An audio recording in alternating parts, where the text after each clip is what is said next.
Assalamualaikum warahmatullahi wabarakatuh. Alhamdulillahirabbil alamin wa bihi nasta'in wa ala umuri dunya waddin. Wassalatu wassalamu ala asrofil anbiya'i wal mursalin wa ala alihi wa sahbihi ajmain, amma ba'du. Rabbi shrah li sadri wa yassir li amri wahlul 'uqdatam min lisani yafqahu qawli. Selamat pagi, selamat berjumpa kembali pada materi IPA kali ini untuk pendalaman tentang pertumbuhan dan perkembangan.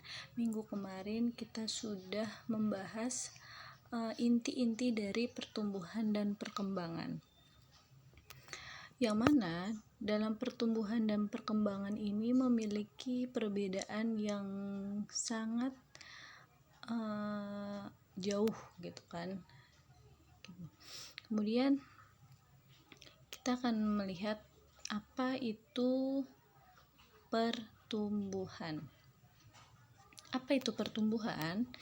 Pertumbuhan adalah suatu proses bertambahnya jumlah sel tubuh suatu organisme yang disertai dengan pertambahan ukuran, berat, serta tinggi yang bersifat irreversibel atau tidak dapat kembali pada manusia. Nah, jadi pertumbuhan ini adalah jumlah sel atau pertambahan jumlah sel yang meliputi berat, ukuran, dan tinggi yang memiliki sifat tidak dapat kembali ke semula. Misalnya contohnya di sini ada contoh dari pertumbuhan, ada batang tumbuhan yang mula-mulanya berukuran 2 cm menjadi 5 cm. Nah, jelas di sini ketika tumbuhan itu tumbuh dari 2 cm menjadi 5 cm, dia tidak akan kembali lagi ke ukuran yang semula. Ya, misalnya dia sekarang 5 cm, nah 2 minggu kemudian dia balik lagi ke 2 cm, tidak. Nah, seperti itu. Kemudian yang kedua, bayi yang beratnya 5 kg berubah menjadi 6,5 kg. Di sini jelas, misalnya si A hari ini beratnya 35 kg misalnya. Kemudian tidak mungkin 2 minggu kemudian atau seminggu kemudian dia beratnya itu kembali ke 10 kg gitu, kalau misalnya dia tidak melakukan diet. Nah, beda lagi ketika seseorang melakukan diet gitu kan.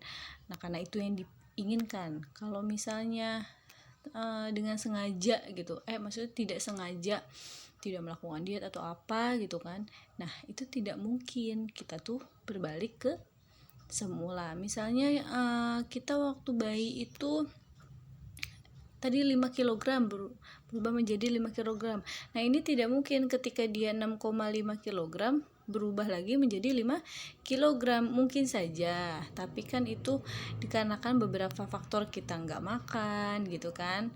Terus apalagi misalnya kita sakit jadi nggak nafsu makan, terus berat badannya turun. Nah, itu juga kemungkinan kita bisa berubah. Tapi ketika tidak ada faktor-faktor itu, maka kita tidak akan berubah ke ukuran semula seperti itu. Kemudian berat tubuh kucing yang mulainya 4 kg menjadi 6 kg. Nah, jelas ini pertumbuhan yang mana selalu naik seperti itu. 4 kg menjadi 6 kg. Kemudian apa itu perkembangan? Nah, tadi kita sudah tahu apa itu pertumbuhan.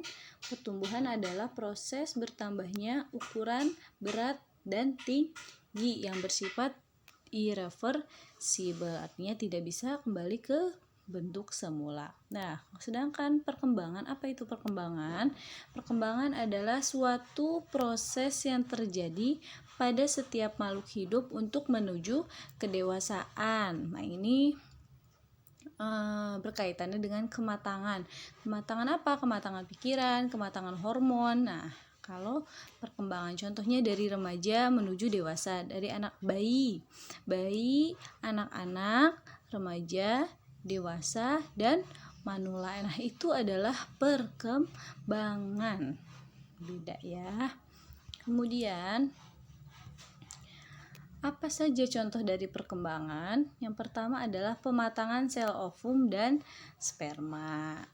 Nah, kemudian pematangan hormon-hormon dalam tubuh. Nah, seperti tadi misalnya kalau remaja waktu usia sekian dia berpikirnya masih abstrak, artinya belum bisa memutuskan masalahnya secara matang karena masih remaja, masih masa pubertas. Nah, ketika dia menuju dewasa, nah pemikiran dia akan lebih matang lagi. Ketika dia mendapatkan masalah, dia akan tahu bagaimana cara menyelesaikannya dengan bijak. Nah, gitu. Misalnya apa, bayi itu awalnya kita tuh kan kalau baru lahir nggak langsung bisa makan sendiri gitu kan, nggak bisa langsung jalan kayak gitu, enggak.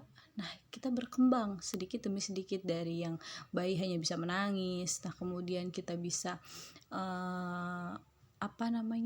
duduk, bisa berjalan gitu kan. Kemudian kita berubah menjadi anak-anak yang bisa ini, bisa itu, kemudian menjadi remaja dan dewasa, dan terakhir menjadi manula. Seperti itu perkembangan. Kemudian, apa perbedaan antara pertumbuhan dan perkembangan? Apa saja sih perbedaannya? Yang pertama, pertumbuhan lebih bersifat kuantitatif, yang mana bisa diukur, bisa dilihat jumlahnya. Misalkan dari 2 kg menjadi 6 kg. Nah, kan itu bisa diukur.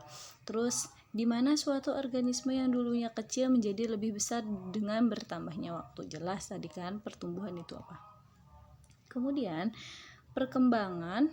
sedangkan perkembangan lebih bersifat kualitatif. Nah, ini dilihat dari kemampuan atau mutunya seseorang. Misal waktu bayi kita belum bisa membaca nih.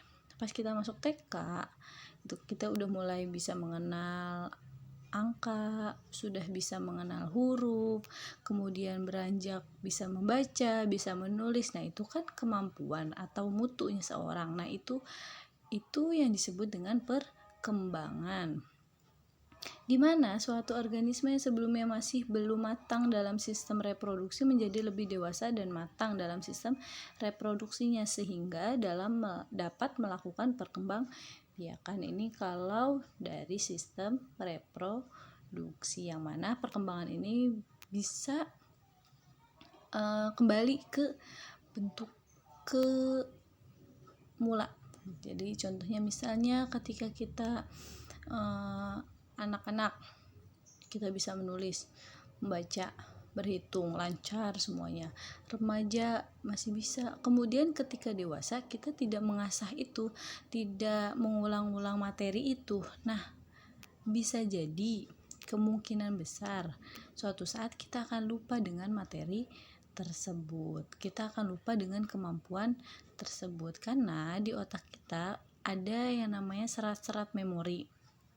Nah, ketika memori itu tidak dipakai, maka mereka itu akan berguguran, jatuh, dan berubah menjadi cairan-cairan. Nah, itu memori kita yang kita tidak pakai. Makanya ketika kita misalnya ada suatu kejadian, nah kita ingat-ingat kok lupa ya gitu kan. Nah, karena kita sudah tidak mengingat si memori tersebut. Nah, makanya bisa jadi memori atau cerita atau kejadian dulu itu sudah bergugur. Nah, setelah itu ada faktor yang mempengaruhi pertumbuhan dan perkembangan. Yang pertama, faktor apa? Pertama, faktor makanan. Nah, jelas ketika kita makan makanan yang bergizi, maka pertumbuhan kita akan cepat, ya kan? Beda dengan yang kurang asupan makanan yang bergizi. Kemudian faktor psikologis setiap individu. Jika kondisi psikologisnya baik, maka pertumbuhan individu menjadi kuat. Begitupun sebaliknya. Jelas di sini ketika kita stres, maka pertumbuhan kita akan terhambat, perkembangan kita akan terhambat. Seperti itu, makanya nikmati hidup. Kemudian yang ketiga faktor lingkungan. Nah, bisa jadi. Kemudian yang keempat faktor biologis. Nah, ini dari gen. Faktor biologis ketika misalnya orang tua kita memiliki apa, kekurangan apa. Nah, bisa jadi ini akan menurun ke anaknya. Seperti itu. Oke, terima kasih untuk materi kali ini. Kalian tulis dan pahami, juga hafalkan, nanti disetorkan ke guru mapelnya. Oke, sekian dari saya. Wassalamualaikum warahmatullahi wabarakatuh.